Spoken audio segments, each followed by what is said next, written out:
साला सकाळी सकाळी माझे दिमाग खराब केलं. त्यानंतर एवढं उन्हामध्ये मला कार पुसायला लावली काहून, कारण की आम्हाला काही काम होतं म्हणूनच कार काढायला लागलं. काय यार तुम्ही पण, तुम्हाला इतकं पण नाही समजत का.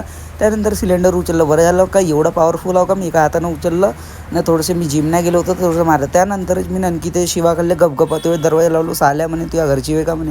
मी म्हणलं जाऊ द्या. त्यानंतर ड्रॅगन पॅलेसकडे निघालो. काहून निघेन, कारण की यार माझ्या सिलेंडर आहे ना यार, सिलेंडर घालीत जाईन ना. तुम्हाला काही इतका बी दिमाग नाही का यार. त्यानंतर इतका माणूस थकला आहे काय, तुम्हाला विचारायला पाहिजे पाणी वाणी आणून देऊ का कमेंटमध्ये, काय नाही. त्यानंतर घरात आलो तर मग डांगरू दिसलं होतं, डांगरू निपटवलं ना. आजकाल तुमचा भाऊ आपल्या स्वतःच्या हातानं पेट्रोल टाकून राहिला नाही ना, म्हणतले टाकून राहिला, ऐकूनच नाही राहिला. त्यानंतर मी ऑटोमॅटिक स्क्वेअरकडे थांबलो होतो, कारण की काय काम होतं. तर हे समोर आल्यानले वाटे का पोलिसच आहे म्हणून समोर, तर आले नुसते जाऊन तर मला पाहिजे ना थांबे.